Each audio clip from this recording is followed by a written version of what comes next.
Dude, Luke, the printer's still busted, man. What the fuck?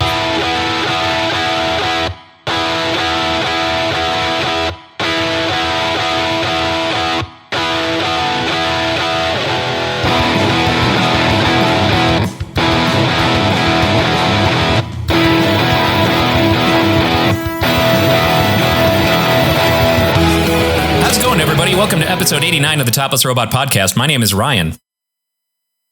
I'm Brooks. Dan. And I'm Alex. With us this week is Mr. Miyamoto himself, Alex Faciane. Hello. And you may know him from such things as Super Beard Bros, The Decks, Chilluminati podcast. I know you've done some stuff with MatPat. I wrote some game theory episodes.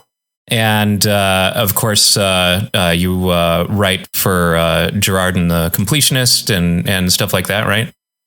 I've written some Completionist episodes too. I haven't really done that much. Like ever since I started writing, I started writing Wonderling, this game. Like I sort of like haven't really been doing a lot of like writing for YouTube. It's something that I miss doing, but I haven't done it in a while. Like last Completionist episode I wrote was probably like a year or two ago now. And MatPat, I wrote a bunch of game theory episodes like about 5 years ago. Like I did a bunch of the Five Nights at Freddy's ones, stuff like that. Yeah, I think that's actually where I first like saw you doing stuff online. Was I think you like popped up on a game theory stream or something like that. I just remember seeing you and I was like, hey, he's pretty funny. And then saw some of the other things that you were doing. Yeah. Well, cool. But yeah, I'm not going to lie. I'm not all that familiar with the stuff that you do. So I'm just going to like nod politely. It's not a prerequisite for speaking with me. It's okay. Oh my God. Well, Brooks, I will say you would actually really get into the Chilluminati podcast. Yeah. I am the biggest fan of that show that there is. It's so good. It's so good. It's Alex and Mathis and Jesse Cox talking about urban legends and shit like that, like deep diving into urban legends. Oh shit. Yeah. Like the Mothman and stuff. Yeah. Oh yeah. I love the way also how you guys kind of have your own episodes. How you guys, it's like, okay, well, it's Mathis's turn to tell everyone about, this thing, or it's an Alex episode, or, Yeah. We realized early on that we have like very different sort of like filters, like viewpoints for like how we look at that stuff, and so it's fun to see like what Jesse cares about versus what I'm into versus what Mathis is into. And it gives a very good little spectrum because Mathis is basically like Fox Mulder. Yeah, dude. I'm like, I don't even know who I'm like, but Jesse's much more of the Scully of the group. And I guess I'm like, I don't know, Docket. That's That's fine. Yeah, that's actually, that's perfect. I'm all three of the lone gunmen together. It's rad though. It gives you like that perspective shift of like if you got a different person to record the same episode of Drunk History or something, like their take on it's going to be weird. So that's rad. I love it. Yeah, and also, I mean, a lot of the stuff that we cover is very adjacent to some stuff that, like, I think some of the worst people making content on the internet right now are making videos about. Oh boy! And I think that creating a podcast like ours about the stuff that it's about, that has the tone that ours has, which is a lot more lighthearted and funny and a lot more open-minded about stuff. I feel like that's the way to go. I love, that. Like you said, Mathis is absolutely the Fox Mulder. He's the true believer of the group. And then it's offset just perfectly with Jesse's like, really? You sure about that? Jesse's great because he's not like annoying. He's not trying to be a shithead. He just he's just like, yo, like that's not believable. Like, healthy skepticism. Yeah. I think my favorite of the episodes was actually one of your episodes, and I texted you about this last week. The Andrew WK episode. Oh my God. Dude. So, because I remember, and I'm sure a lot of our viewers and everyone else will have at least at some point heard the rumor that Andrew WK was two guys or was a corporate creation, and like, you know, that there was some sort of change at a certain point where he became this other guy. And that was all I had heard of it at that time, was like, I hadn't even heard that before. Yeah. It's the same sort of thing as the Avril Lavigne thing. Yes. And, Avril Lavigne. Yeah. And Katy Perry. Well, Katy Perry's is more like she's JonBenet Ramsey or something, but it's. Oh, yeah, that's right. I forgot about that. That's right. Yeah. But there's so much more to that Andrew WK story than I ever thought that there was. It's such a real, like, it's the very definition of like that, like pot smoke filled, like late at night rabbit hole. Dude. Listen, man. Yeah. Oh man, I have gotten into like 3-hour conversations with my roommate on like the Fermi paradox alone. That is my room. This was like Pepe Sylvia. Like this was like crazy. Like this was like and the best part is 1 year to the day of us releasing that episode, Andrew WK himself tweeted at us. He was like, "This is pure horseshit. Don't listen to this fucking podcast." He like linked it and shit. He's like, "Don't listen to this. This is bullshit." That's what you would say. Yeah, and then we like had our little back and forth with him about it. We were like, "Please come on our show. We love you." Yeah. We don't have to talk about Andrew WK. Yeah. We don't have to talk about your double life. Yeah, he was just, he was like, they were like, "Yo, this is fucking bullshit. Don't listen to these lies, this like nonsense." And then they deleted the tweet, and it was like so perfect. And it was just a perfect little wink from them that they are listening. And that's awesome. Really That's awesome.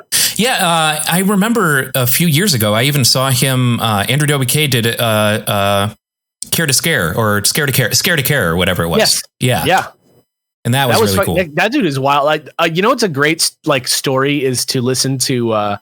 If you could ever get Jared Rosen to tell you the story of the time that Andrew WK came on to Hot Pepper Gaming, that is an incredible story. Really? Jared Rosen is the guy who is like one of the main dudes on Hot Pepper Gaming, and he works high up in the story department at Riot now for League of Legends and stuff. But so he doesn't have as much free time. Sure. But I was wondering what happened to Hot Pepper Gaming. Everybody on it, like they all went away. Like Vernon went to the Grumps, and he was like, he's been behind all the like kind of new media stuff that Game Grumps have been doing. Aaron went to BuzzFeed, and Jared went to Riot. Wow. They were all good for them, man. Like that's they were all killer. at Maker before, and so that's why they were doing that there. It's funny. They actually are part of. They inspired an idea that myself and a friend of mine have as a feature that we want to do for Topless Robot, because a friend of mine is a touring musician and he's on the road.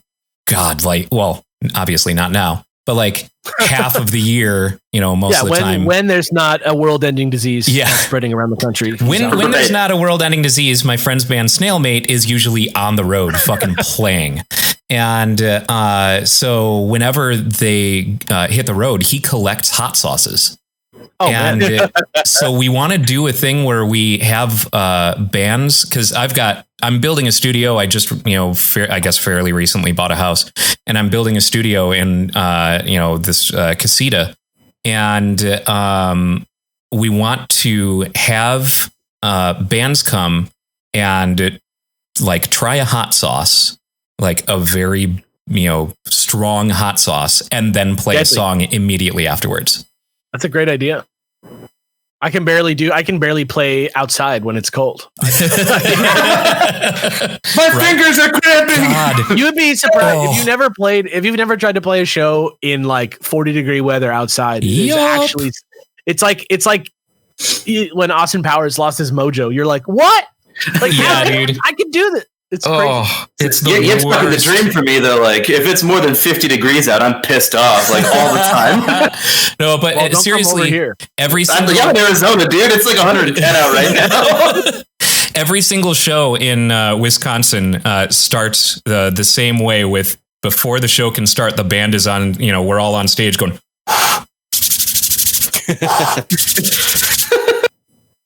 Yeah. Yeah. Especially playing bass, like, it's so bad when your fingers are cold and cramped. Ooh, oh, it hurts so bad. It shreds them up, but whatever. It's all good. I just like, it's just weird because they'll play like a nighttime outside show in LA because it's like perfect weather all the time. And then like it'll dip to like 48 degrees and you're like, oh shit. Like, see, like prior to every show, you guys just got to get those like hand preservation units, like the dude from Zoolander, and just don't take them off until it's time to start playing. Like, well, listen, I have in my writer that we needed at least one gross worth of mink to just over our body. We like to make gloves ourselves. We like to. That's what we do as our pre-show ritual. Yeah. Pour ourselves a nice pair of mink gloves. Whatever animals we hit on the way, like all the roadkill we make when we're on the touring van, we just pick it up, make some gloves, cool, good to go. Yeah, we want 2 pounds of your comfiest vermin. Give me your comfiest vermin, please. Neiman Marcus billy clubs that go with each purchase. Oh yeah, there you go. I'll settle for no less than bloodstained skunk, please. Skunk gloves is probably comfy. Probably good vibes. I've been playing a lot of Red Dead. I'll put a lot of dead animals on my body. So we should touch on some nerd news that happened this week. We learned the extremely surprising news. Incredibly surprising. I don't think anyone saw it coming that Sonic the Hedgehog is actually getting a sequel. I for one did. No, with the grand success that it was, I don't think any of us saw it coming. How much money did it actually make? That's a good question, but I'm sure at this point it is slated to be the biggest movie of 2020. Yeah, well, that was pretty simple. Oh man, Oscar season. Wow, it made like $200 million. Oh shit! God damn. That's after. Like it cost like $95 million, and it was like a $300 million gross. Holy shit, man! That's like not that good, but like this year it's like the best. Yeah, right. Yeah. Did you go and see it? I have not seen it yet. I wanted to go see it, but my last movie that I saw before the world ended was Harley Quinn. Birds of Prey. Yeah. We did a little Topless Robot excursion and went to Alamo and drank and watched Sonic the Hedgehog. Yeah. That is the only reason I saw that movie. I generally don't watch many movies, and they made me do that. Like I showed up before they did. I pounded 3 drinks at the bar, and then the moment the movie's about to start, I order a shot and a beer and take the shot the moment the intro sequence starts. I just turn to them and go, "All right, here we go." I feel like that's a good movie. I feel like that's a good movie for that, right? Yeah. Sonic the Hedgehog was just sort of like a nothing movie, right? It's kind of funny, whatever. Yeah. If I had been sober, I would have been way less willing to put up with it. Yeah, but look, Ben Schwartz. I love Ben Schwartz. I've been going to see him do comedy, before he got too famous to do it every week, like he used to. I used to go see him every Sunday for 2 years. God damn!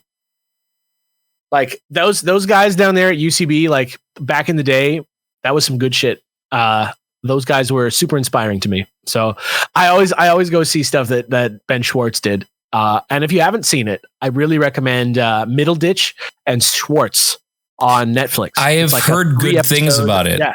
They recently did a guest grumps in promotion of that. Yeah, it's super weird because improv is something that I have done in my background for longer even than I've been doing this. And it's funny to see people come out on stage and be like, this is comedy without a script that we're going to be making up right in front of you, as if the concept. Yes, and it's just interesting that a major stand-up special that's not written jokes still needs to be introduced in that way. It's really just a very high production value version of shows that I used to go see for $5 on a Sunday night with a tall boy in my lap. That's awesome. You know what I mean? And you already know, in spite of saying that, there's going to be a bunch of people no, these jokes are scripted, man. They're fucking scripted. There's always someone out there who believes that, no matter what. Yeah. There's no real improv exists. Every joke is scripted. Right. Nobody could possibly be confident in themselves when they're talking in front of people. How do they do that? I'm not. So how could anyone else be? How could they do that? How could they do that? Yeah. How? Yes. And they do it very well. I think that anyone should take an improv class, like a 101 class. If you have access to it and you're like, should I?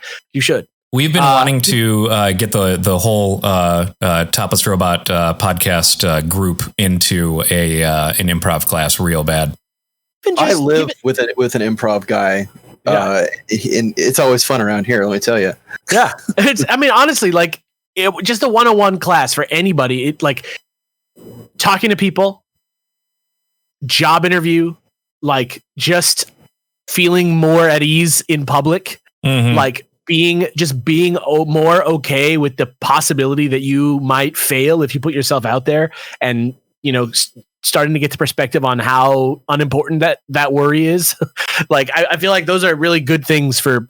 I wish that you had to take an improv class before you could have a Twitter. Can you imagine President Trump in an improv class? I know exactly what he would be like in an improv class. Have you guys seen Michael Scarn?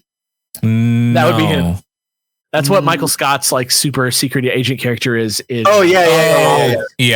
Okay. And he does there, and he just pulls a gun on everybody in every scene. Yes. So that he can control the whole scene. There's certain board games that having improv knowledge, like even that makes them way more entertaining. You ever heard of iDark Overlord? I've never played it, but I have heard of it. Yeah. It's great. Like everyone, it's all freeform speaking for the most part, and it's all about everyone except for one person is playing minions. And the mission went horribly wrong, and one player is like your overlord, and you're reporting to him. And the whole game, as the minions, is about deflecting the responsibility onto someone else so they can take the blame and die for you. So it's all talking. You're all bullshitting each other the entire time. It's great. Like, yeah, I was from an improv theater called Comedy Sports, which is like super squeaky clean, like very like family oriented for like people to come watch. It was formatted a lot more similarly to Whose Line Is It Anyway? Okay. In terms of like you have like a host, and in our case it was Comedy Sports, so he was like the ref and there were like two teams. But like basically what our job was just being really fucking good at party games. Like any game that you're going to do where you're in like you write celebrities' names on pieces of paper and put them in a hat or anything like that. That is like the actual, that's the height of, until Middleditch and Schwartz came out on Netflix, that was the height of where you could show off being an improv guy. So what I'm hearing is that you're particularly good at the Jackbox games. I actually hate Jackbox now. Because now what happens, like most of the time when I play Jackbox now, it's like, let's stream and like, we didn't plan anything, so let's play Jackbox 3 again. And so we do it. And I lose because somebody else wrote like perfect dicks or like some catchphrase that I said like 8 years ago. I lose to them in the chat. So now I'm out on it. But I do love playing games like that in person. I love this game. What's this thing called? The fucking Ellen game? Oh, I don't remember. Shit. Oh, you put your phone on your head. Oh yeah. We used to do that with post-it notes at this coffee shop I hung out with like forever ago. And then now it's like, oh, there's headbands now. Cool. I know at least one time in Quentin Tarantino's Nazi Germany when they did that. Yes. Jesus. So I got to know, just despite like you transitioned into not enjoying Jackbox anymore, did you ever play the game where you have to like create your own product and give a sales pitch on it? Oh yeah. Because that's the best one. I feel like you would crush that.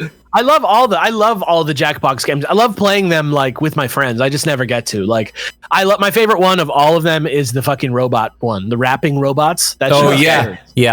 So since obviously with the pandemic and everything, we've had to close the bar, and we're keeping the bar closed until we can like actually have people Smart. In and be safe. Smart. So we've started streaming on the Grid's socials and doing Jackbox games because we had a Jackbox night before, and now so we'll do a Discord room full of regulars and staff members and stuff, and we'll stream, and then usually there will be like 1 or 2 open spots, and we'll let some viewers in as well.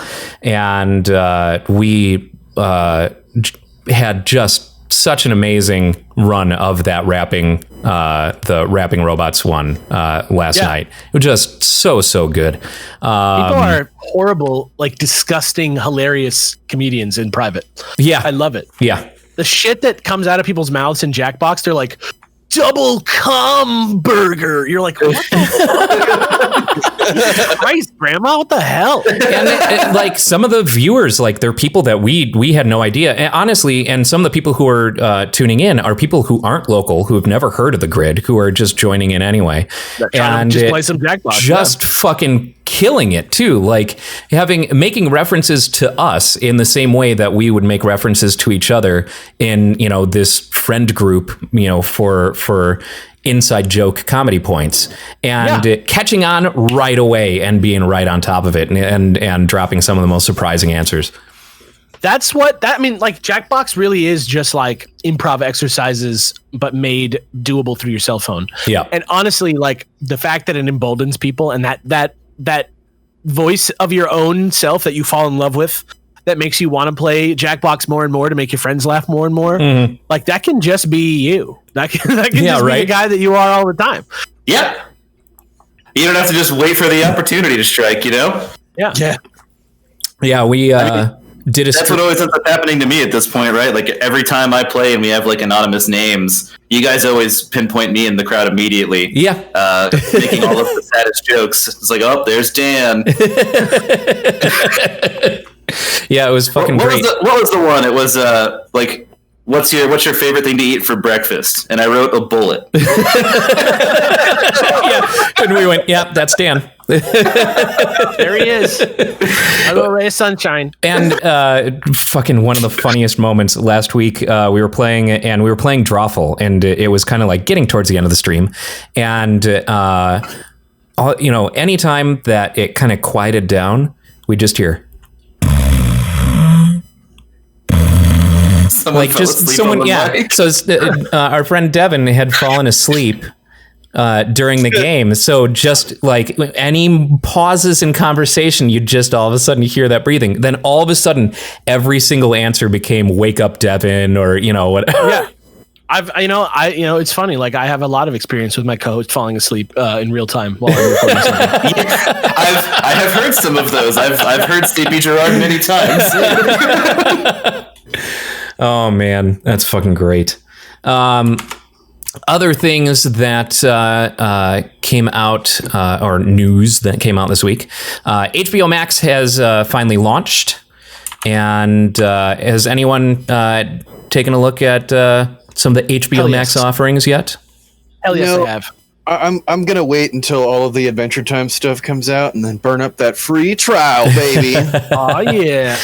It's fucking the entirety of Fresh Prince of Bel-Air is on there, so I hit that up immediately. I'm gonna watch the Bill's Dad episode so I can cry again. Yeah, right. That's a rough one. A show that I had been wanting to watch for so long but didn't have the opportunity to was a Cartoon Network show called Infinity Train, because it looked so rad. Oh yeah. And so all 10 episodes of that are on there, and it's great. It's so good. I love those high concept cartoons. Yeah, so do I. Man. When executed, well, and I think that one was executed just beautifully. Super Did you watch well. Midnight Gospel on Netflix? I have seen some of that, yeah. That is some real next level shit. Yeah, they're really, really bumping up the raising the bar for what's basically a podcast. Like, yeah, I mean, it is literally episodes of Duncan Trussell's podcast. Oh, is it seriously? Yeah. Like that dude his podcast is one of the most like enlightening, like interesting podcasts you'll ever get, because he's just one of those guys who like he can talk to anyone. Mm-hmm. I don't know. Some people just have that power where like anybody will speak to you candidly and like freely, because he's like trying to just be there present. And he's talking to the last episode of the season. And this isn't really a spoiler. Right. It's not a plot based show. But the last episode of the season is an animated version of a podcast that he did with his own mother a couple of weeks before she died of cancer. Holy shit! And it's about death, and like it's fucking like heavy. And the conceit of the show is that he's jumping into a different universe that's on the verge of apocalypse every episode and just talking to somebody there because he's like an influencer in the multiverse or something. That's intense, man. And so he's interviewing all these different people, and man, it's crazy. Yeah, I watched the first. What was it? Oh, I was saying, is Pendleton Ward did the animation for that, right? Pendleton Ward, like, sort of like was the basically how when he started with Adventure Time, he's in that same sort of like showrunner capacity. There's about 150 animators at Titmouse that are like doing all the animation, and he's like working with them and leading them. Right. Okay. Yeah. I watched the first episode, which is Dr. Drew, and I didn't know what the fuck what it was going into it. So it really threw me off because it was kind of like, oh, hey, Pendleton Ward's new thing. Everyone check out Pendleton Ward's new thing. And I see my friends posting about it, but no one's getting like really in depth on what it is. They just think that it's really cool. And so I fire it up and they turn it off. And it feels scripted at first. It feels like a scripted animated, thing at first. And then I'm like, wait, what is going on? Yeah. What the fuck? And it's the perfect level of what the fuck. Yeah. But I didn't mean to derail. Like, to get back to HBO Max, I crushed all 3 episodes of the Not Too Late Show with Elmo, and that shit is fire. I'm not joking. I haven't dived into their originals yet, but it's definitely something I want to check out. They so okay. I love the Muppets. And so I was really excited about the idea of a late night show with Elmo and with Cookie Monster as the like Ed McMahon type character. It's great. But obviously it's for kids, like Sesame Street age kids. So it's very simple, but like it's funny. Later in the season, I know that Batman is coming on as a guest, which I'm excited about. And every episode there's a musical guest, and it's like they had Lil Nas X. They had the Jonas Brothers. I forget who the last person was. It was a country singer. Grips. What? Death Grips. Yeah. But they have them sing like kids songs. So they did like the Brush Your Teeth song with the Jonas Brothers, and Lil Nas X sang the Elmo's World song. La la la la. That one. Yeah. That's awesome. And whoever that country singer was Rubber Ducky. But it's great. It's a great little situation. Yeah, I need to check that out. I also wanted to check out the Anna Kendrick one just because I love Anna Kendrick and I end up watching everything that she does. Even though it may not be necessarily for me. Like, I made the mistake of watching the Christmas movie that Anna Kendrick did on Disney Plus. That was a Disney Plus exclusive. Oh, with the Bill Hader? Yeah. Yeah. Here. Yeah. Those people cannot have liked each other in real life. That was so weird. Yeah. That was a Scottsdale, Arizona commercial, and it was weird and not great.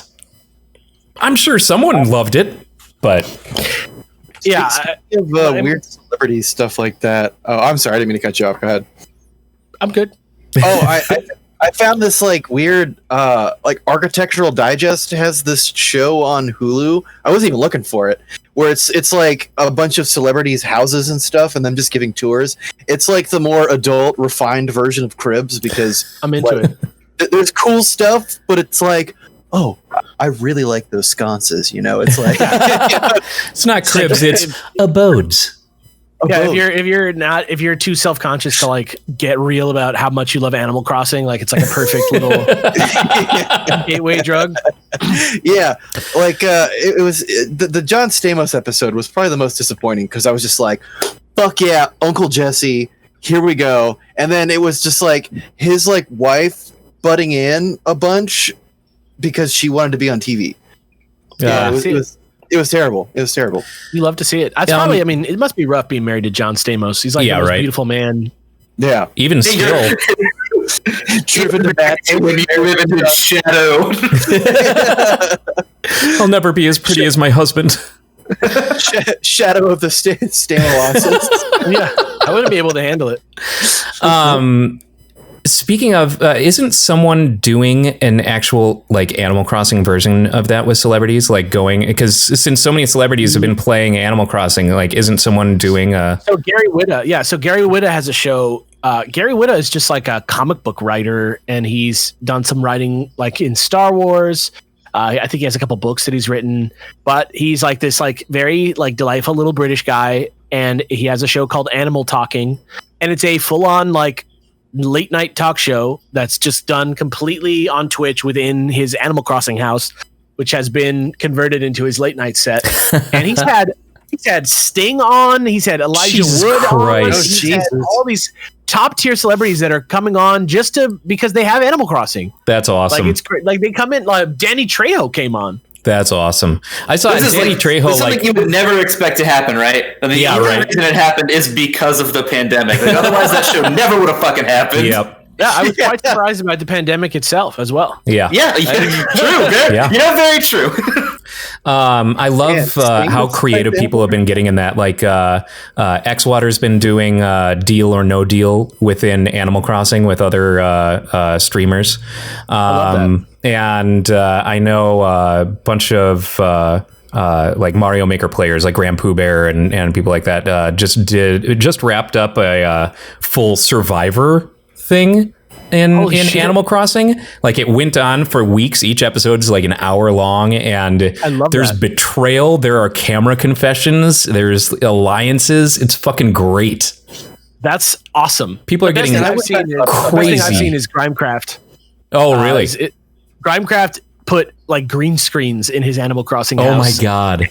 And he made like a DJ booth. And I don't know if you know his background, but he's like a graphics artist. He like used to work on AAA games. And so he makes all his own visualizers and stuff.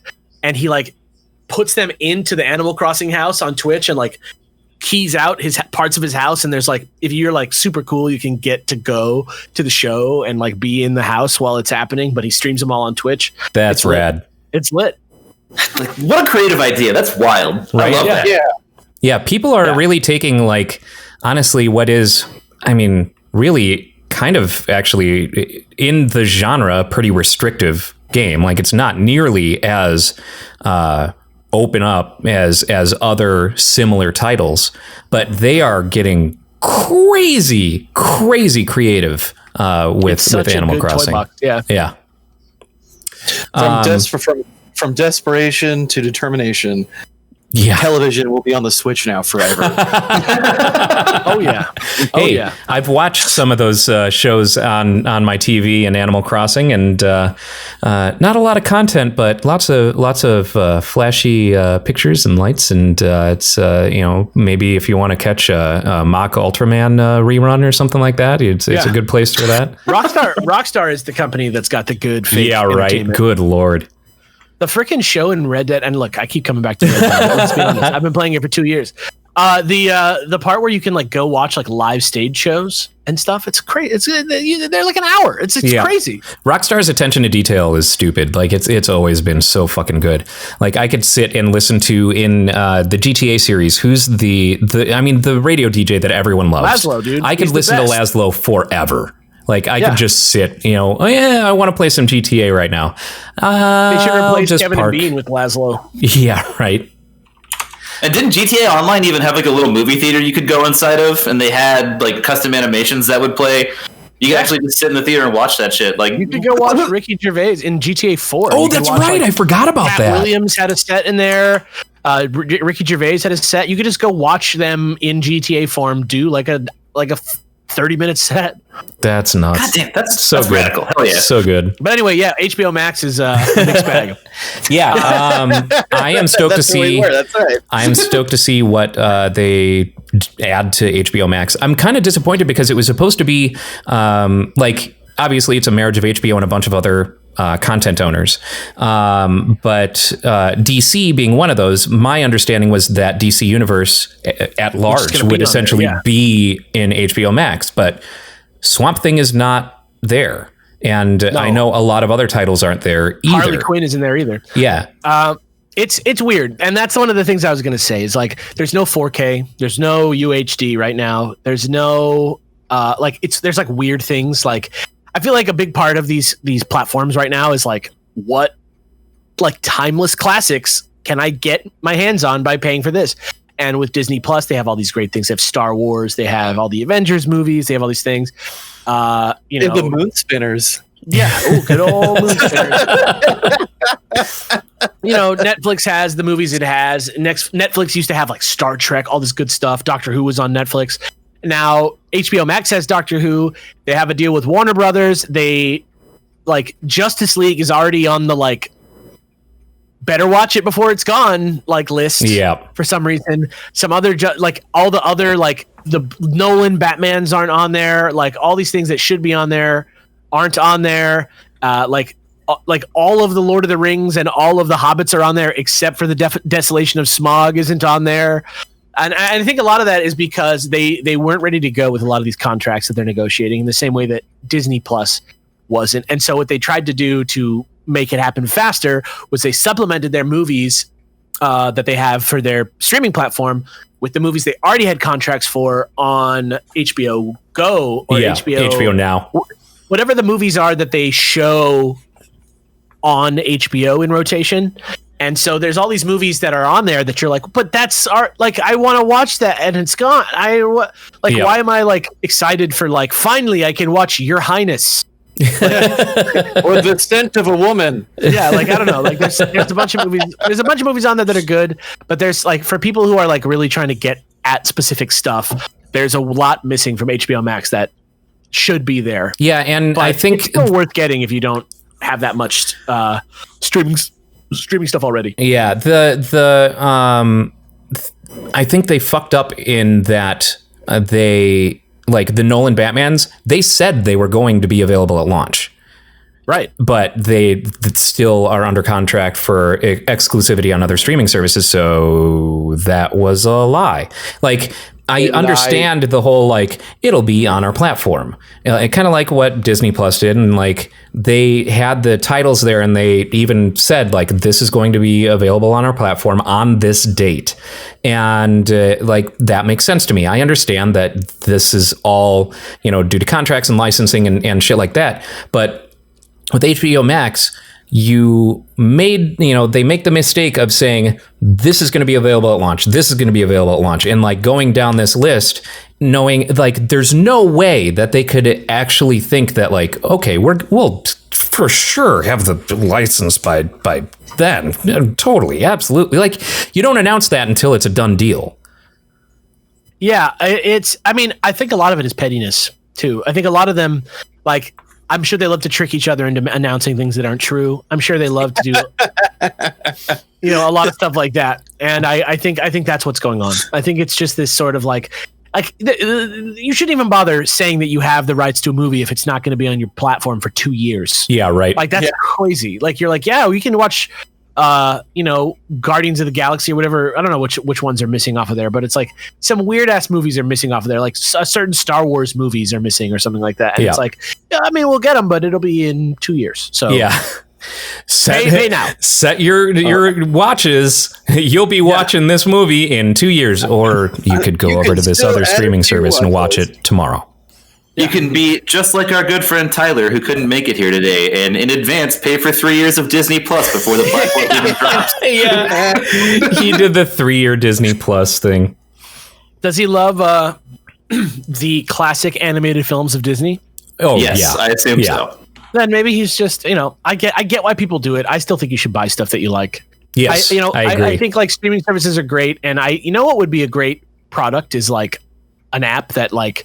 You tell it, all right, I want to pay $15 a month, or I want to pay $20 a month, or $10 a month.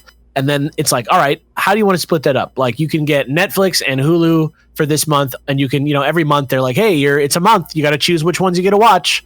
And then you just switch around, because I feel like that's better, because otherwise the thing that people are getting you to pay for is like the real valuable thing that they're getting you to pay for is watching nothing. Yeah. Well, But I feel like something like that would require some level of cooperation between all of these streaming services, and there's no fucking way that's going to happen. Yeah, right. Or, it would require some diligent programmer to write some way of being the central hub for managing billing for multiple things, which would violate the terms of service for every one of those services. Exactly. Yeah, exactly. So, yeah, I mean, it's nice to want things. I agree. The other news, which I'm pretty stoked on, is Final Fantasy Crystal Chronicles has a date. August 27th, the Crystal Chronicles remaster. That is not a game I would have expected to get a remaster for. That's a fucking good game. Like, don't get me wrong. It is coming out on pretty much everything, I think, if I remember correctly. But Is it or a remaster? It's a remaster. It's like redone, and obviously they've done a huge amount on the back end for networking. Because like the original wasn't even online, and this one is like fully online, and you don't have to like weirdly attach your Game Boy to your GameCube to make it happen. Man, I loved that feature. That was like with Tingle and Wind Waker, and the best use of it ever is in Pac-Man Versus, when Pac-Man plays on the attached Game Boy Advance, sees a classic Pac-Man screen, and then the other three controllers are ghosts, and the TV screen is separated into a small area around each ghost, so they can only see so far around them. And that Versus setup is awesome. It's like the best party game. Pac-Man. Yeah, that's a great game. Yeah. I never got to experience any of that kind of stuff. Like, I'd heard that it existed, but I never had any of the peripherals or like other people who had Game Boys. Yeah. It was something I loved as a kid that now as somebody who has to like try and record shit into like a capture device and have like 4 working Game Boys and 4 of those cables for 20 years. It's like a pain in the ass. But I loved it as like a thing I could imagine myself doing with my friends once or twice before I never did it again. That sounds about right. So you guys want to play Pac-Man Versus? No, we don't. They did release it in, it's part of the Namco Museum on Switch, and then there's specifically a free download of Pac-Man Versus for the other players who are playing Ghosts. Or for the other player who's playing Pac-Man or whatever. Like, basically, in order to play it multiplayer, like, your friends don't have to buy it. Yeah, there's like a free version. Yeah. Which is like so sick. But yeah, Crystal Chronicles, I remember when that came out, and it felt weird because my experience with the Final Fantasy series was largely like the mainline Final Fantasy series games. And so Crystal Chronicles, I'm like, okay, you're going to make me babysit this thing everywhere that I go. That sounds tedious. And so I never really ended up getting too into it, but I feel like I need to revisit it. Yeah, and it's so like if you're actually playing with people regularly and you're like progressing through the game, it is some good times. Yeah, it is not a game that I would like recommend playing by yourself. Like you could, but it's just not as fun that way like at Monster all. Hunter, it's like don't do that. Like absolutely, you're missing the point. Yeah. Okay. Yeah, I don't think I ever played with anyone. Yeah, playing Monster Hunter by yourself is like something that you do in moments of weakness when you like really need that ruby and you're gonna go kill like 30 Rathalos and you don't want to tell anybody that you're doing it. Yes. Yeah. Or you do the even more cursed thing of risking randos online somewhere and seeing how that goes. Yeah, like it never goes well, especially because on you or something. I don't know what they're gonna. Yeah, dude. If you play on PC, they all have like mods installed, especially like damage parsers. So there's a bunch of like salty bastards online who, if you're not like doing the exact amount of damage they think you should be, they just spam it in the chat and like call you a piece of shit. Jesus like, cool. Christ! That's what Monster Hunter's about. Big numbers. Yeah.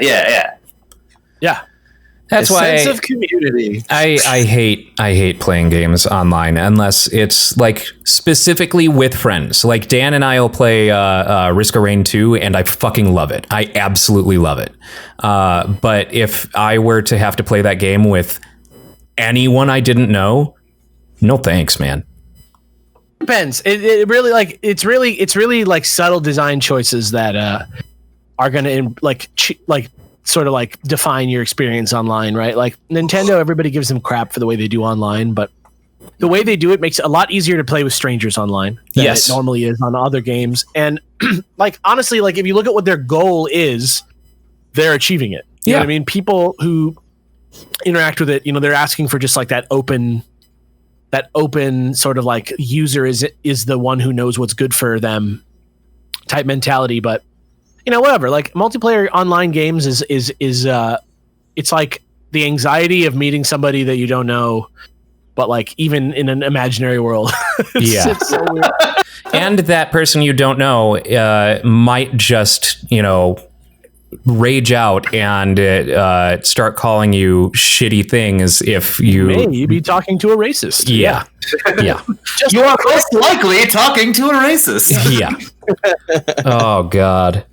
I constantly hear heinous things online. It's ridiculous. Like you'd think eventually I'd be completely desensitized to it, but every time people start dropping certain words, I'm just like, oh fuck, dude, you gotta stop, stop. Oh God, the internet and the world. It's rough, man. Playing I'll play Smite all the time with Tyler, and people will get incredibly salty, like with any MOBA. And I don't think there's a single match I've played where if someone gets salty, they don't throw around some kind of slur. Like it's guaranteed. Ugh. I don't know why that's the go-to. Like just call me a fucking idiot. Like I'm okay with that, and we can move on. I think it's just because it's an institutional problem in our society. Unfortunately, it's real. Like we keep running into it, and it sucks. Yeah, absolutely. Yeah, I mean, I suppose now is as good a time as any to bring up the elephant in the country. I mean, riots are going on in pretty much every single city right now, and it's been insane. It's been incredible, and it's been, I think, a long time coming. And I have seen so many just hot takes on it that really, I've seen people I thought I knew post takes on it that just did disappoint me. And, you had me until you started looting, and things like that. And it's like, yeah, you don't get to say how people are going to protest. And I know it's a complicated issue. It sucks. Like, as a business owner, it sucks, I can't imagine if someone looted the grid. And the grid got damaged and things like that. But the more I think about it, it's like, this is so much bigger than that. And it's not my place to say, look, don't express yourself in this way. And in a lot of ways, they're not. There's so many peaceful protests going on that are organized by Black Lives Matter leadership and things like that. And then provocateurs are coming in, or people or opportunists like Jake Paul are coming in and taking advantage of an unstable situation just because they're idiots and they want to go and trash shit. They're the people who are trashing shit for the sake of trashing shit, as opposed to trying to get a message across. And the thing that needs to be at the forefront of all this, right? The thing that really is important to call out as the main issue at hand, right? It's not about looting. It's not about anything really that's happening today. You know what I mean? Like that stuff is all tough to deal with for everybody, and everybody feels a certain way, and there's going to be a million subtle, impossible arguments to have with a million people about what's the right thing to do and what's not the right thing to do when it comes to how do you disobey civil rules, right? Yeah. It's a sticky info, but it's a sticky situation. But the thing to keep in mind, right, is that this protest is all about black people and the way that not just police treat them, but how this entire society has formed around treating them. And, you know, the bottom line is that the change needs to happen. Black lives matter. And that, you know, we can't be complacent in a system that allows this type of treatment to happen. You know what I mean? There is a very famous activist who is famous for doing an experiment called the Blue Eyes, Brown Eyes experiment that was about splitting kids up based on their eye color to show them what oppression feels like, and to show how systematic it is, where the kids that were being oppressed started doing worse in school and stuff like that because they were told they were dumber. You know what I mean? Yeah. Yeah. It's just like the prison experiments they do, right? Where it's like a fake prison. Certain people are designated prisoners, or they're designated guards, and the guards almost universally start abusing the prisoners, even though they all know it's an experiment. Yeah. Yes. And it's very similar to that. And so there's this woman, Jane Elliott, and she had a quote that I saw. I retweeted it. It was about this. She was sort of like giving a speech to an audience, and she was talking about, and it was a speech to a completely white audience, and this is people who are in college, who are liberal, who are, you know, very woke people, and she's saying to them, hey, like, all right, so let me just ask you a question, like, raise your hand if you want to be treated the same way that a black person is in America. And nobody raised their hand. And she said, oh, maybe you didn't understand my question. I said, how many of you out there would like to be treated in the same way that black people are treated in America? And nobody raised their hand again. And she said, well, none of you are raising your hands, which proves to me that you all understand what's wrong here. And you all understand innately, like at your core, that something is wrong. That there's an unjust inequality happening here. So from that realization, right? How big of a leap is it to ask you why you would be fine with those things that you don't want happening to yourself happening to somebody else? Is it easy for you to forget those things? You know what I mean? And it is easy because that's the whole thing about privilege. But I think right now, as you know, a talking heads of like 4 white dudes on the internet with beards talking about it. You know, we need to be really careful to make sure that like what we're talking about, you know, has to do with the way that, you know, black people are treated in this country. And as white people, you know, there's a thing called the ring theory that's all about like how you should treat people when they want help. And in a personal situation, you know, it's all about deciding who the person is at the center of the problem. Like, say somebody's dying of bone cancer, right? And you're like, okay, the person at that center of that circle is the person who's dying of bone cancer. And then you go out from the middle of the circle looking at different rings of like relation to the person in the center, right?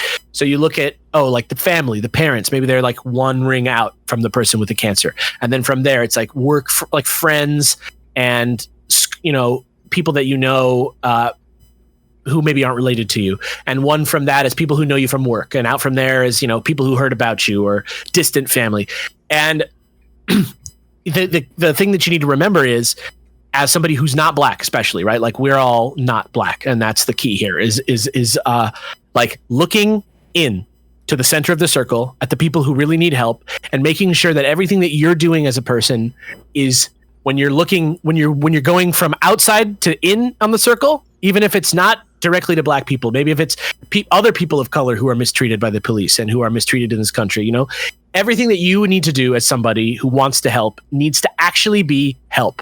You don't want to be telling people how hard it must be for them. You don't want to tell people like, oh man, this is really hard for me to see this. It's not about you. It's about the people in the center of the circle. And you need to make sure all your care and genuine help, what can you do to help, goes into the center of the circle, and all your emotional dumping and bullshit and crap go towards the outside of the circle. Yeah. You know what I mean?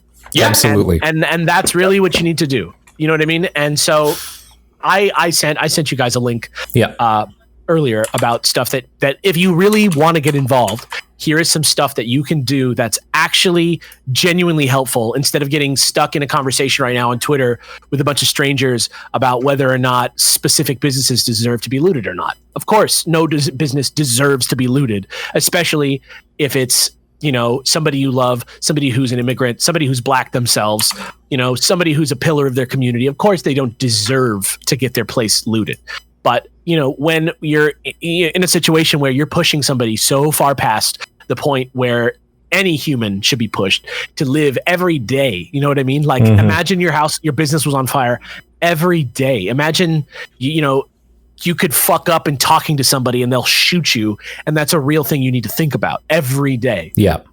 Like that's the real shit right now. So and I mean, when I think about it from that position of a business owner and things like that,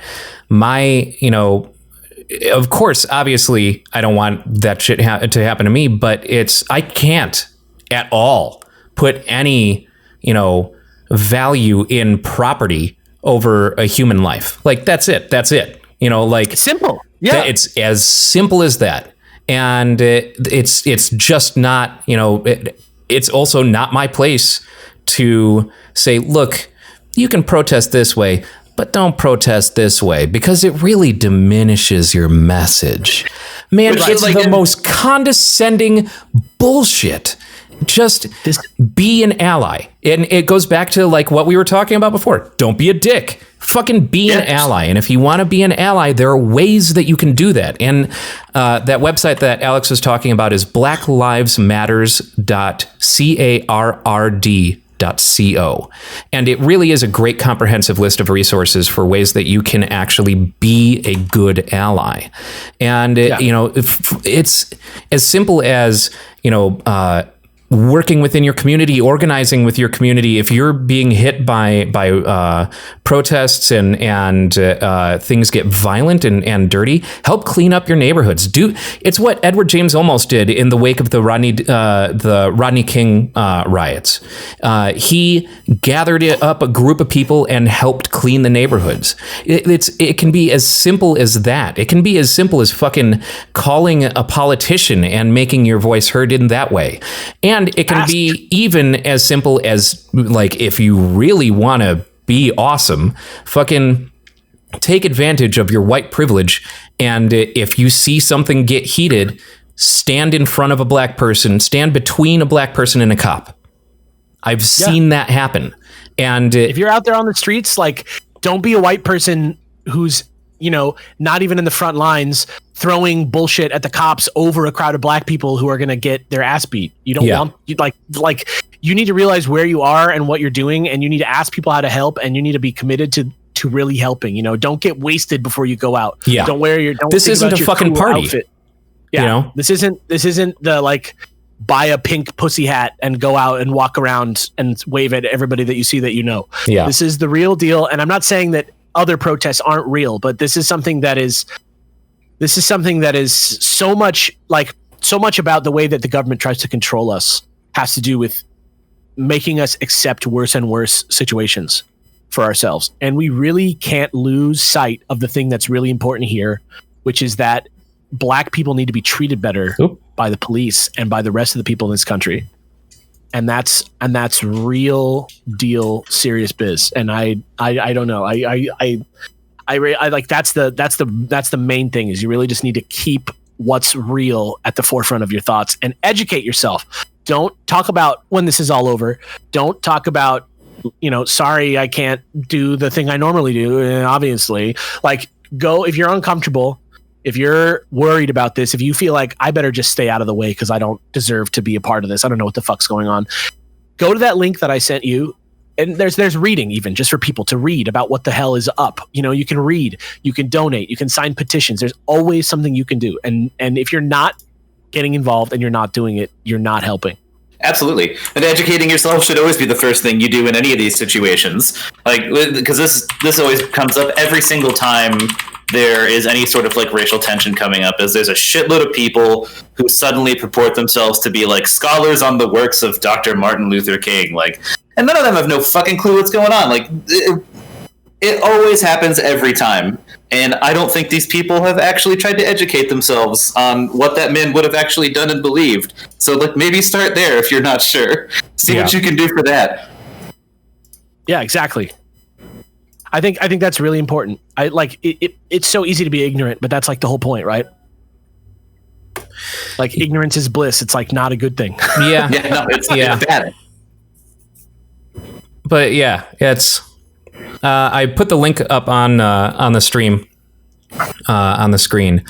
It's blacklivesmatters.carrd.co. And really, this is the most comprehensive list of resources that I've seen so far.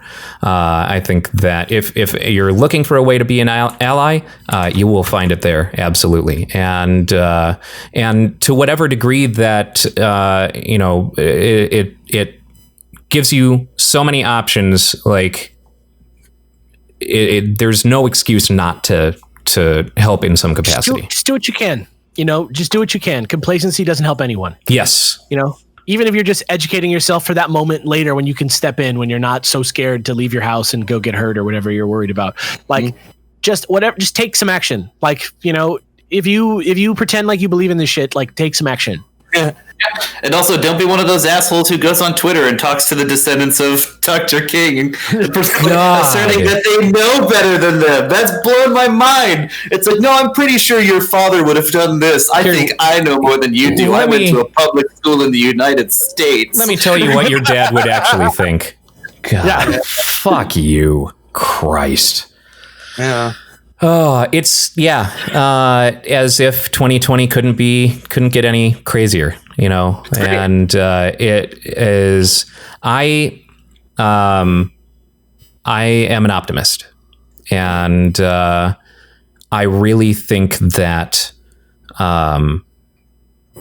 everything, on the other side of all of this, of the pandemic, of everything, like this is shining a fucking blazing light on so many faults in our system.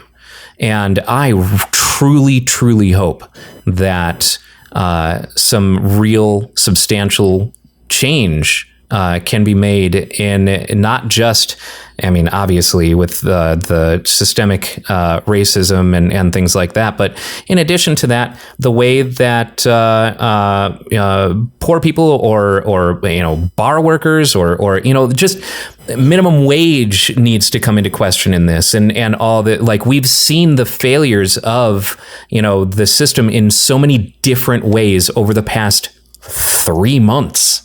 And it's insane. And I just really hope that we can actually learn a lot from what we've seen fail over these past few months and build it into a way that better serves everyone. Yeah. That's what we got to do. Yeah. The future is coming anyway, so we might as well make it a good one, right? Yeah, right. Yeah, exactly.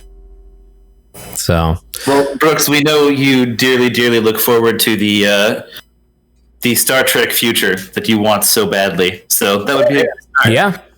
Not being shitty to each other, I think, is one of the important steps in making that come true. Don't be shitty.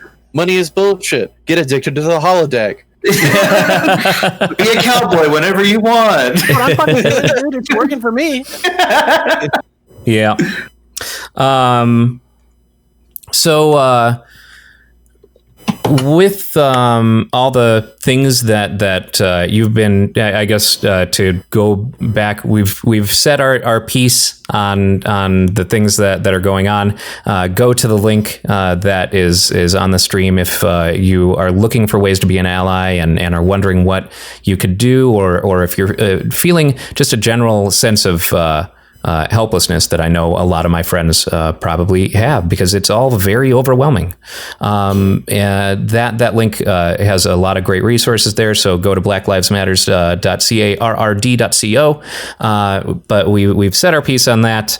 I want to ask you a couple of questions, Alex, just in general, probably stuff that I'm sure you've talked about in the past. Like your favorite color. Blue. Hey, mine too. Honestly, like probably I say blue every time, but like I think it might be brown. I think if I take a step out and really assess my surroundings, it might be brown. Brown. I don't know. No, I was talking with a friend of mine today, and she asked me an interesting question that I struggled to answer, and so I pose it to all of you. Actually, what video game kind of was your gateway drug into just like where you would just I mean, not necessarily the first game that you played, right? But like the first game that really kind of sucked you into gaming to like I mean, I know the term gamer holds a lot of negative connotations, but like the point where you would have considered yourself a gamer, like what drew you in? A gamer and not a gamer TM. Yes. Yeah. I think the game that I first felt like while I was playing it that I was like, I'm an adult, like thinking about this while I'm playing this. You know what I mean? Like I'm like, this is an adult experience that I'm enjoying. Was probably Metal Gear Solid 2. I think it was the first time that I like really played a game that I was like engaging with on like the same way that I engage with like Beowulf. Yeah. Something like trying to break it down and look at the symbolism and think about it. And that like from that point of view, I would say probably Metal Gear Solid 2. But from the point of view of like, there goes my life, it was probably like Dynasty Warriors somewhere in there. Oh, PS2, wow. one of those games where you can just play for like 1 million hours and like slowly change some values on a chart in between sessions. I think the first Dynasty Warriors is like a fighting game, but whatever the first one is, that's like what Dynasty Warriors is today. That was Muso, yeah. I think it was like 2 or 3 was like the one that like really was like, oh, the Yellow Turban Rebellion, like let's go. Like that's a great. Those are good. Yeah. Especially the Empire's iterations where you can make your own abomination of a character and run around China murdering everybody. Yeah, exactly. And then like super precise gameplay and like hardcore stuff, probably Devil May Cry. Yeah. You know? And like RPG vibes, probably Final Fantasy 9, Final Fantasy 7. I played Final Fantasy 7, but I don't feel the same way about it that a lot of people do. Like I was already like I was playing it after having played other games, so it wasn't like going from Final Fantasy 6 to Final Fantasy 7 for me. So I that's like how I feel about Hook. Like I it's a good movie. I just like watched it when I was 20. So like, what do you want from me? Like, yeah, right. Yeah. Go ahead, Brooks. Oh, sorry. Chrono Trigger for me. That was. Oh yeah. So that was my first like. Oh shit. I'm gonna keep doing this forever. My New Game Plus is still strong. Those are yeah, I mean, I was a little bit too young to like be like super into like the 16-bit games to like approach them as an adult the first time I played them, but like around PS2 time was when I really started to like I remember how I was then. I like remember my mindset. I can't like get in my like 10-year-old head, but I can get in my like 15-year-old head, you know what I mean? Mm-hmm.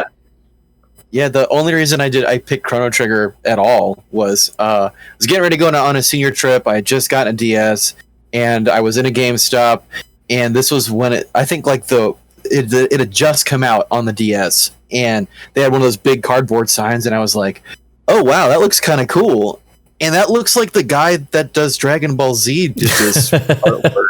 That's like that's like every time I stream Dragon Quest. Yep. Did you know that actually, and I it's also the first RPG that I played because I wasn't allowed to play. I had like during the school year I could play an hour a day, and so that's when I got into like Mega Man and stuff because it's like I can get so much shit done in an hour as opposed to like I cleared 3 events of text and now I'm getting into the game and it's time for dinner. Yeah, wildness. So, how about you, Dan? Yeah, mine was definitely Fire Emblem 7 for the Game Boy Advance. I think it was the first translation we actually got over here. And so much. Oh, so fucking good. Yeah. Like, and it was, I obviously had played a shitload of other games before that in my life, but that was definitely the one where I couldn't have seen myself caring about that game if I was any younger at the time.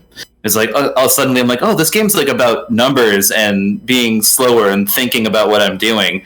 And then like all of a sudden, like a switch flipped and I was engrossed in that game forever. And I've played like every Fire Emblem game that's come out ever since. That series is so rad. Aside from Fates, no, Fates was bad. I think Three Houses was actually pretty solid. It's a little too like.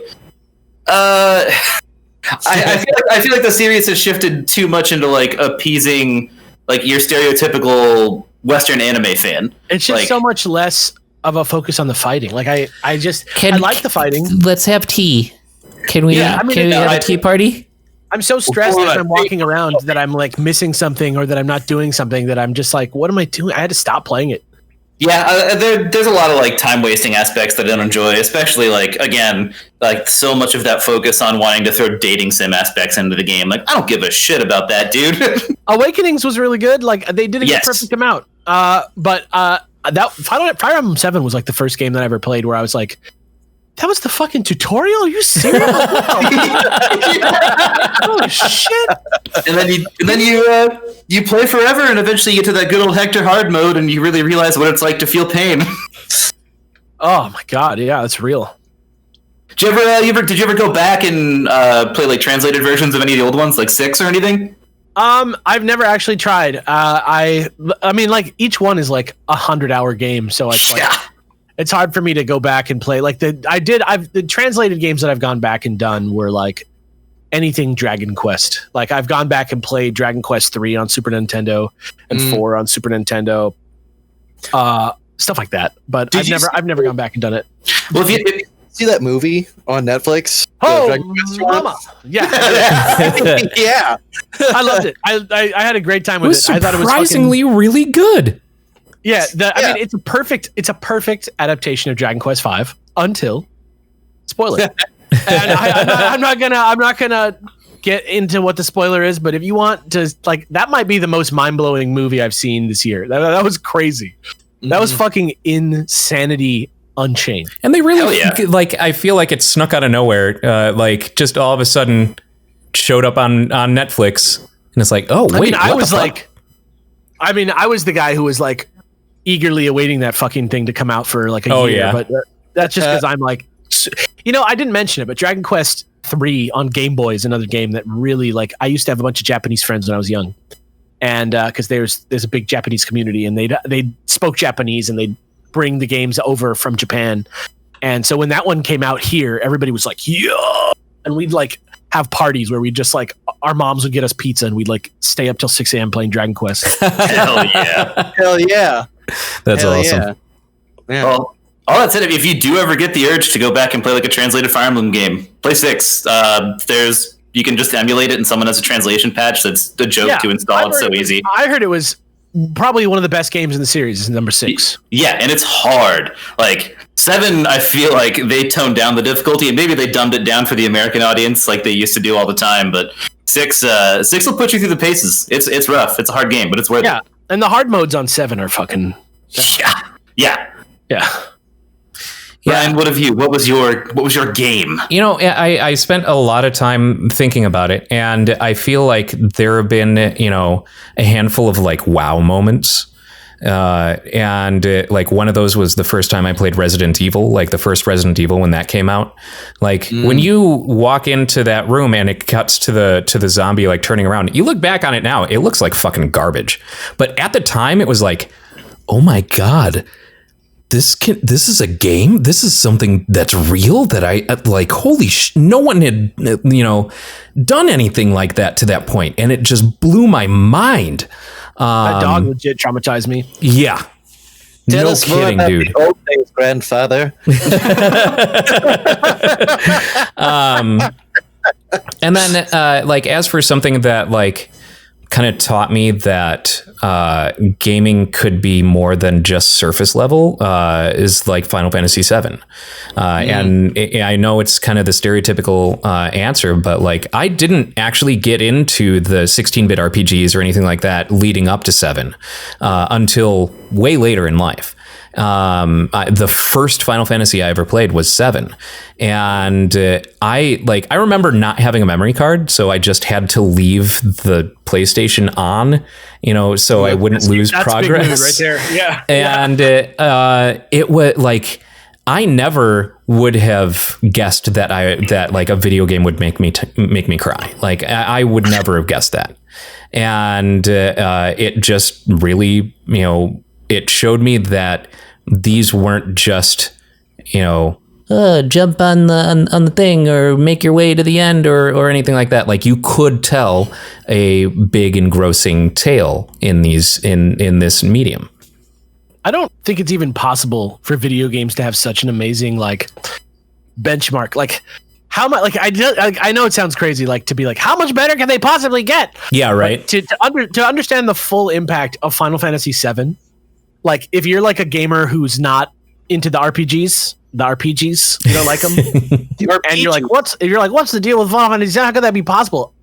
Why don't you play Final Fantasy like 2 and play Final Fantasy 3 on Super Nintendo, and then just play Final Fantasy VII and realize that was the order that we got them. Like it was no kidding. Here's this one, and then fuck you. Here's like a movie that lasts for 10 times as long as Wasn't there also like one other cursed Final Fantasy game we got that was like a baby's Final Fantasy game for the US audience? Final Fantasy Adventure? That game's not bad. No, that was the 4. What's it called? The 4. What the hell is that called? The baby Mystic Quest. Mystic Quest. That's right. Yeah. Mystic Quest. That was a Game Boy game, right? Or no. Mystic Quest wasn't. There was a Game Boy exclusive. Final Fantasy Adventure is the Game Boy game. Yeah. Okay. Yeah. No, Mystic Quest. Okay, so that's why I messed up. So Mystic Quest is called Final Fantasy Adventure. Okay. In Japan, and in Europe it's called Final Fantasy Mystic Quest, and here we got a game called Final Fantasy Mystic Quest that is not Final Fantasy Adventure nor Final Fantasy Mystic Quest. Yeah, and the one we got was insanely insulting. It's not that bad. Like if you have to realize, like we just didn't have this culture, right? Like there wasn't Dragon Quest. Like when I was a kid, being the kid who played RPGs, even among gamers, was like being like the virgin. You know what I mean? like when I was like 12 years old, like, and I was like, the Chad Doom player threw you in the dumpster. Chad was playing on Valve. They had Steam. Why don't you just read a book, nerd? I was reading the strategy guide. It made me go to playonline.com. Mom, don't answer the phone. I have to print off these pages. Well, we have gotten to the end of the episode, but before that, what we like to do is I'll usually go over to the subreddit Ask Reddit and pick a random Ask Reddit question for us to come up with an answer for. So I've just been scrolling through this, and the one I've decided on this week is: who would be a hilariously bad casting choice for a new James Bond? Oh. And I almost want to say, like, not like emphasis on bad and not on hilarious, because I could be like Leslie Nielsen, and while that may be a bad casting choice, it would be pretty hilarious. Ricky Gervais. Yeah, because obviously, like, oof. Ricky Gervais, because in the middle of any casino scene, he'll stop and point out everyone's privilege. while also gambling with, hundreds of thousands of dollars. All you people are terrible, and you don't have a grip on reality. Excuse me, I need to be portrayed as taking this supermodel into this car that I don't actually own. I'm trying to think who's like just really would be like a death sentence to the movies. I'm trying to think like what would be it's so easy to just be like Kevin Spacey. Yeah, right. Like it's a terrible choice. Like honestly, it would be probably the worst possible choice. Yeah, is Kevin Dwayne Spacey. The Rock Johnson. And I know that he isn't an actor, but he is a media presence. I would love to see Alex Jones as a spy. Yeah. You stupid bitch! I'm gonna kick your ass. I mean, George Lazenby wasn't an actor, and he got to be James Bond. So dude, he crushed it, dude. You know why? Because he didn't fuck. That was awesome. Yeah. How about Jake Paul? Oh Lord. Topical. And then the villain has to be his brother. Yeah. Mr. Paul. Except the bartender's like, what your drink order, sir? And he's like, I don't like martinis, so let me get like some juice and like some Hypnotic. Bro, just give me a whole bottle of Grey Goose. I got some malts to raid. Dude, I brought some Grey Goose. I brought it with me. Is that chill? I prefer to drink my Grey Goose from home, thank you. He strikes me as like just casually. He strikes me as a Goldschlager drinker, like an unironic Goldschlager drinker. Oh, it's got gold in it. No big deal. I got it at CVS. Sometimes I even get those digestible gold pills and put them in my bottle of Goldschlager and shake it the fuck up. Like, makes me feel really classy. Have you ever eaten gold? Have you? Yeah. Okay. Did you ever go to fancy Elliott taps? Well, you go to like the really fancy dinner and they give you like the dessert with like the little the gold flake. I swear to God that I was shitting and I saw the gold in my poop. And it was like, there it is. Just a nice clean spiral. It was like a Ben and Jerry's. It was probably the most decadent moment of my life. You turned around and you're just like, I feel like a couple zeros just showed up in my bank account. Actually flushing gold down the toilet felt insane. I have to make a deposit. Yeah. In the poop bank. Time to increase the value of this. Oh man. Yeah, I maybe Vin Diesel. Yeah. Vin Diesel would give it his all, though. That dude is a true Right, nerd. but I don't think that it would work. You know what I mean? No, like it's not about absolutely not. like whether they'd try or not, or like give it their best shot. Like I feel like we may have already seen what that would look like in XXX. Like Oh man. Ugh. What about Josh Gad? Another guy who would literally give it his all. Yeah. Hey, earnestness is hilarious. Who I do not want to see. Yeah. Willard.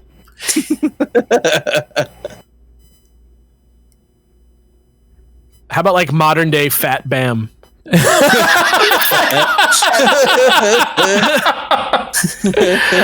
Oh man, and all the love to him. He's getting sober and stuff like that, and I know he's had a hard ride of it, but that would be interesting.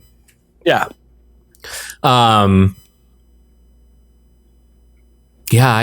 don't think I have any more. Yeah, you really fucking chose one of my weak points for this week's question. Dan had seen like a film, maybe two. So, that there are actors. Yes, I do. Okay. As a matter of fact. Okay. You might recognize some. Really? Could you? Thank you. Even if you can't think of any names, can you think of anyone like that guy from X or that guy from Y or anything like that? That would be like, maybe not fitting a James Bond thing. That guy from Kids Nightmares. I feel like I could think of things that are funny, but not actually. Like, it defeats the purpose of the question, right? Like, it would be stupid and it would be funny because they're bad, but not just bad. That would kill the series. Yeah, I'm like, realizing the first thing that comes to mind is like fucking Danny DeVito. Like Danny DeVito as James Bond would make. Oh me my lose god, shit. I would love to see that. But it would probably also kill the series, right? Because a lot of James Bond fans would lose their goddamn minds. Yeah. How about Jeremy Renner? Jeremy Renner is like a good bad. He's like a good. Like you could see him get cast as it possibly somehow, but he's like a terrible choice as like an accident. Yeah. Here's a good one that like wouldn't even be good. It would just be shitty. The guy who plays Dennis Reynolds in It's Always Sunny, he would absolutely fuck that role so bad. Yeah. Yep. Yeah. Perfect. I think that's a solid pick. And I realized that is a difficult. Glenn Howard. that is a difficult question, because like everything that I could think out of place, I would still want to see, because it would either be James Bond, a hilarious train wreck, or it would be, like I would want to see how that went down. Yeah. Brendan Fraser. Oh no! I love Brendan Fraser, but he wouldn't be able to. Yeah, do that. I love Brendan Fraser too, but yeah. If it was the year 2000, he'd be perfect. Yes, yes. Like, other than that, he's not British. Like, he would be perfect. Yeah. The real question is, who do you want to be James Bond after Daniel Craig? That's the real question that requires like the real deep thought. Dude, I'm super down for Idris Elba. Like, I'm in it. I am too. He's very old. Like, to be James Bond. Like, I know that there's been old James Bonds before. Like, Roger Moore was like an old ass motherfucker, but like, he was perfect 10 years ago as James Bond. He was like the perfect casting choice, but now he's almost 50. Oh wow. I mean, how old is Daniel Craig though? I might be like talking shit. Yeah, he's 52. Yeah, that's one of the things anyway. Like, does that even really matter anymore with the amount of like extra makeup work and if you really had to CGI to make that possible? Right. Yeah, I mean, look, he would be perfectly cast. He just strikes me as a little too old for the role now. I was so on board, and then it's been so long that I'm like, well, but here's the thing: if they redo James Bond's vibe again, like if they brought in like Luther as James Bond, like that, Idris Elba, I would be into it. Yeah. The next Bond will be Party Bond. Party Bond.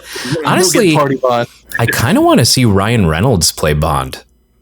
Like, you want like the young energy? Yeah, like that. And I mean, it's that cocksure delivery. Like, he is always like, he's got a way of delivering a line where he is, just extremely confident. And I could see it. Did you see what's it called? That thing that was basically his audition, that was basically Tom Hiddleston's audition for James Bond that he did with AMC, or whatever it was. What the fuck is it called? It's called The Night Manager. Huh. I haven't seen. I was actually looking at that like yesterday. I haven't actually watched it yet, but yeah, it's based on the same. It's a spy book by the same guy, John le Carre, who did the that movie with a really long name, Tinker Tailor Soldier. Oh yeah, Spy. Yeah, it's the same guy doing the spy stuff. He like wrote it, but it's Tom Hiddleston as like, like a fucking. And you wouldn't think that he would be a good choice, but he kind of is a solid choice.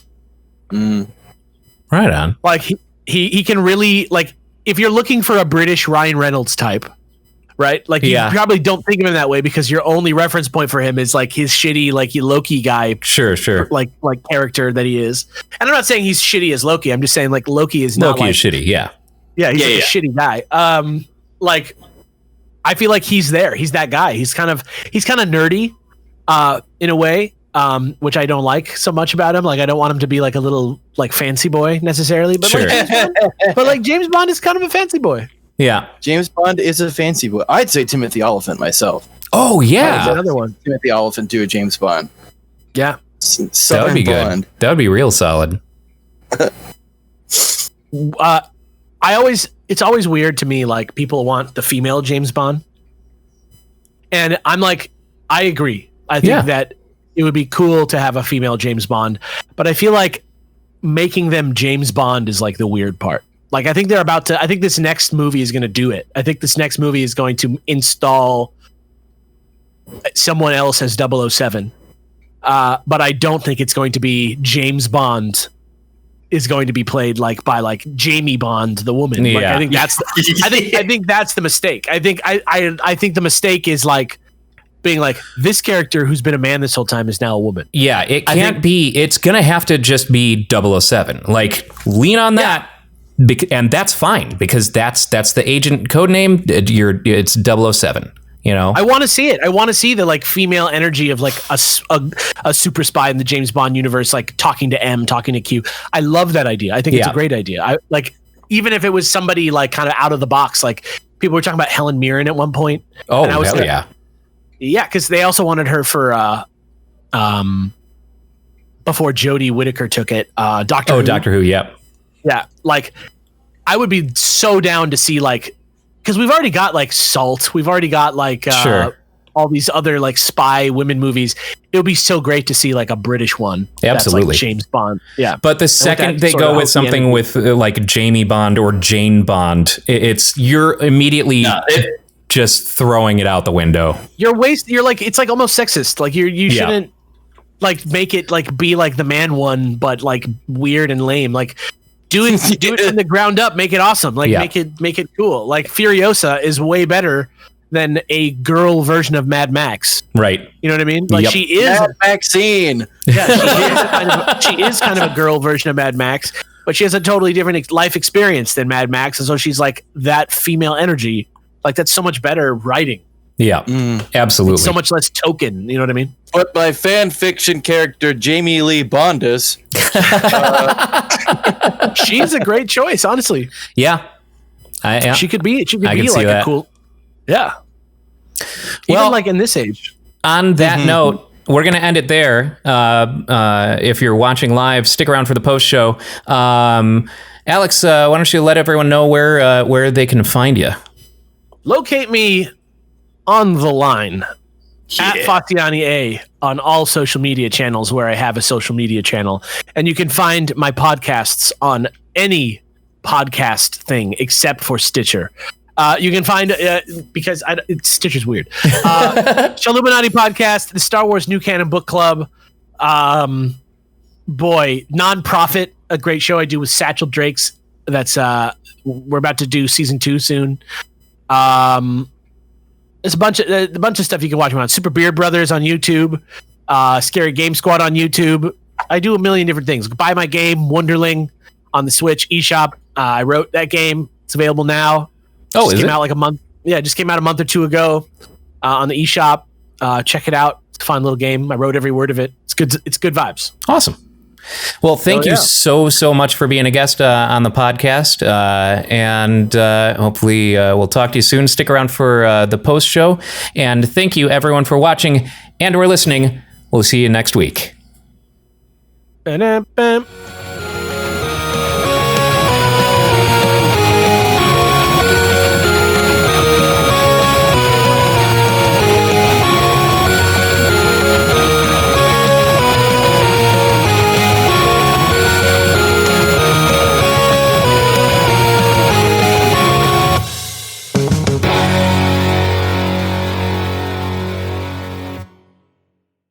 Here we are at the end of our Topless Robot podcast again, and we're here to do the Topless Robot podcast unboxing special we have at the end of each episode.